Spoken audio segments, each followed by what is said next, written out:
성경 말씀 마태복음 19장 23절부터 26절까지 읽겠습니다. 예수께서 제자들에게 이르시되 내가 진실로 너에게 이르노니 부자는 천국에 들어가기가 어려우니라. 다시 너에게 말하노니 낙타가 바늘기로 들어가는 것이 부자가 하나님의 나라에 들어가는 것보다 쉬우니라 하시니 제자들이 듣고 몹시 놀라 이르되 그렇다면 누가 구원을 얻을 수 있으리까? 예수께서 그들을 보시며 이르시되 사람으로는 할 수 없으나 하나님으로서는 다 하실 수 있느니라. 아멘. 영어로 읽겠습니다. Then Jesus said to his disciples, Truly I tell you, it is hard for someone who is rich to enter the kingdom of heaven. Again I tell you, it is easier for a camel to go through the eyes of a needle than for someone who is rich to enter the kingdom of God. When the disciples heard this, they were greatly astonished and asked, Who then can be saved? Jesus looked at them and said, With men this is impossible, but with God all things are possible. 아멘. 오늘 읽은 본문은 마태복음의 5번째 마지막 단락이라고 할 수 있는 부분입니다. 바로 19장부터 마지막 28장 내용인데 예수님께서 예루살렘에서 십자가를 지시기 전까지의 마지막으로 제자들에게 주시는 말씀과 가르침이라고 할 수 있습니다. 19장, 20장은 예수님께서 유대 지역에서 활동하고 가르치시는 그런 일이라고 할 수 있고 21장부터 마지막 28장은 이제 본격적으로 예루살렘 성 안에서 일어나는 일이라고 할 수 있습니다. 지난주에는 유대 지도자들의 도전적인 질문 가운데 예수님께서 대답하시는 이야기가 나왔습니다. 그러면서 예수님은 결혼에 대한 하나님의 나라의 원리를 말씀하셨습니다. 오늘 이 본문에서는 부에 대한 하나님의 왕국의 관점을 설명하는 부분입니다. 지금 19장 23절부터 20장 초반까지 나오는 내용까지 같이 함께 나누도록 하겠습니다. 오늘 본문에는 한 청년이 와서 예수님께 질문합니다. 영생을 얻는 방법을 질문하죠. 그 질문에 예수님은 그 유명한 낙타가 바늘귀에 들어가는 것만큼 어렵다는 대답을 하십니다. 이 영생을 얻는 것, 제가 예전에 어릴 때 은하철도 999라는 만화를 보았습니다. 거기에 주제가 무엇이냐 하면은 영생을 얻게 해주는 기계 몸을 얻기 위해서 여행하는, 행성을 여행해서 마지막에 도착하는 주인공 철이의 이야기입니다. 여러 가지 어려움과 위험을 거치면서 드디어 영원한 생명을 주는 기계 몸을 주는 그 별에, 그 행성에 도착을 합니다. 하지만 주인공은 기계 몸으로 바꾸지 아니하고 인간의 몸으로 남기로 결정하죠.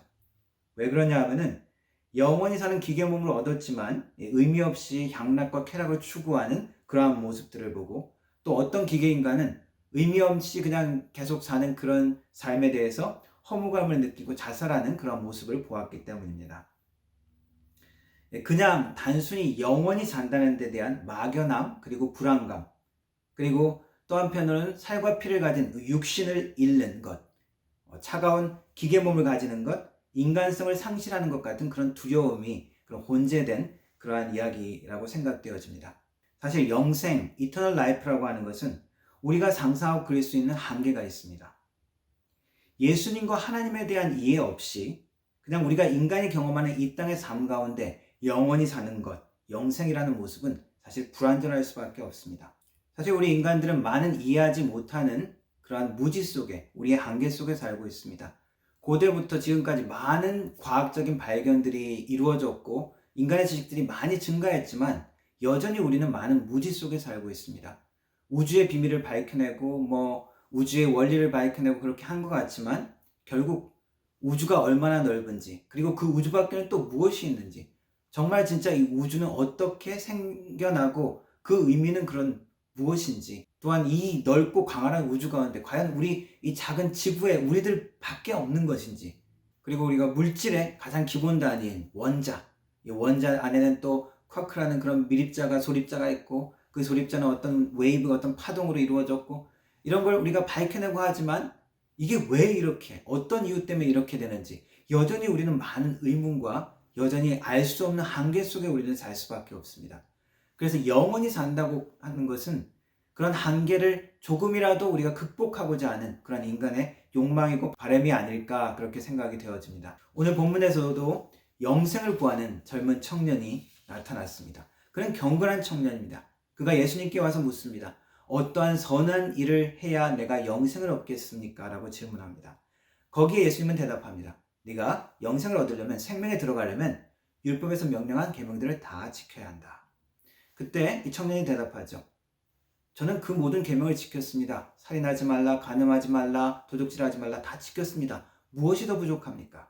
예수님이 그때 대답하시기를 내가 온전하고자 할진대 가서 내 소유를 팔아 가난한 사람들에게 나누어 주라. 그리하면 하늘의 보화가 내게 있으리라. 그리고 와서 나를 따르라. 그 예수님의 말씀에 이 청년은 재물이 많기 때문에 근심하면서 돌아가게 되어집니다. 이렇게 예수님은 진실하게 보이는 예수님의 제자 후보생 하나를 그냥 거절하고 쫓아내셨습니다. 그리고 제자들에게 말씀하십니다. 얘들아, 부자가 천국에 들어가기는, 하나님의 나라에 들어가기는 아주 어렵단다. 낙타가 바늘귀에 들어가는 것이 더 쉽단다 라고 이야기합니다. 이 말씀에 제자들은 몹시 놀라면서 예수님께 질문합니다. 아니 그러면 도대체 누가 구원을 받는다는 말입니까? 아니 예수님 그렇게 기준을 높이시면 누가 도대체 구원을 받을 수 있습니까? 아무도 구원받지 못하는 거 아닙니까? 라는 것이죠. 구원에 대한 예수님의 대답과 의도는 무엇입니까? 전부를 버려야 한다는 것입니다. 일단 예수님은 청년의 영생을 구하는 것과 그리고 하나님의 나라에 들어가는 것을 동일시합니다. 그리고 부를 가진 사람이 천국에 들어가는 것이 그 큰 낙타가 조그마한 바늘귀에 들어가는 것보다 더 어렵다라고 선언하신 것은 아주 충격적인 선언입니다. 이 어렵고 충격적인 선언 때문에 그것을 완화하려는 해석의 시도가 여러 가지 있어 왔습니다. 그 중에 대표적인 것이 두 가지가, 첫 번째는 낙타, 카멜론이라는 단어와 밧줄이라는 카밀론이라는 단어에 비슷하다는 데서 있습니다. 그래서 번역상에 오류다라고 주장을 합니다. 사실 실 대신에 굵은 밧줄이 바늘귀에 더 안 들어간다는 말이 조금 더 그럴듯하게 들리기도 합니다. 하지만 대다수의 번역본을 참고해 볼 때 별로 그렇게 지지를 받지 못하는 해석입니다. 두 번째 해석의 지도는 성벽으로 둘러싸인 고대의 도시에는 그 안에 들어가기 위한 문이 큰 성문 말고 작은 문이 있는데 이것을 바늘귀라고 불렀다는 것입니다. 낮에는 큰 성문을 열지만 밤에는 그 작은 문밖에 열어놓지 않기 때문에 여기를 통과하려면은 구멍이 작아서 짐승들이 짐을 가득 싣고 그 상태에서는 못 통과한다는 것이죠. 그래서 낙타 같은 짐승이 짐을 지었던 모든 것을 다 풀어내리고 거의 낮게 무릎을 꿇려서 간신히 끌고 지나가야 지나갈 수 있는 그러한 문이라는 것입니다. 그래서 부자가 많은 돈이나 재산과 소유를 겸손히 내려놓고 포기해야만 천국에 들어간다라고 해석하는 것입니다. 그러나 이것은 추측일 뿐 예수님 당시 1세기에 이러한 통로를 바늘귀라고 불렀다는 근거는 미약하다고 합니다. 예수님의 말씀의 핵심은 무엇입니까? 이것은 제자들도 몹시 놀라서 이것이 불가능한 것이다 라고 할 정도로 어려운 일이라는 것입니다. 그리고 그 요점에 대해서 예수님께서 동의하면서 말씀하셨죠. 사람에게는 불가능하다. 하지만 하나님께서는 이것이 가능하다라고 인정하십니다. 이것은 우리의 구원의 문제가 인간적인 차원의 문제를 넘어선 전적인 하나님의 은혜가 필요한 사실이라는 것을 다시 한번 우리에게 상기시켜 줍니다. 영생을 얻는 문제, 그리고 하나님의 나라에 들어가는 것, 그리고 구원을 얻는 것, 이 연결된 이 개념이죠. 이것을 가능하게 해주는 것, 마태복음에서는 완전해지는 것, 온전해지는 것이라고 그렇게 반복해서 그런 표현으로 등장합니다. 이렇게 하나님의 나라에 들어갈 수 있는 이 완전하게 되어지는 이 모습을 하나님의 나라에 들어가는 조건으로, 그리고 또 다른 결과로서 성경은 설명합니다.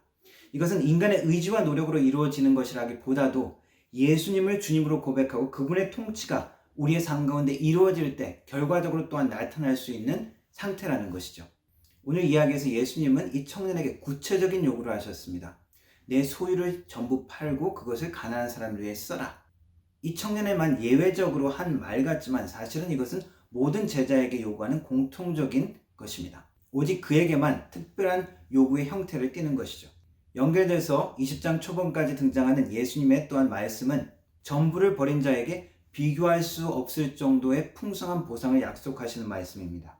연결된 이야기에 베드로가 예수님께 질문합니다. 주님, 저희는 모든 것을 버리고 주님을 따랐습니다. 그러면 우리가 받을 보상은 무엇입니까? 적어도 베드로와 몇몇 제자들은 자기의 소유를 버리고 예수님의 부름에 반응했습니다. 그러나 그들의 기대는 여전히 세상적인 방법으로의 보상이었습니다. 예수님이 이렇게 말씀하시죠. 나를 따른 너희도 12보좌에 앉아서 이 12지파를 심판하게 될 것이다.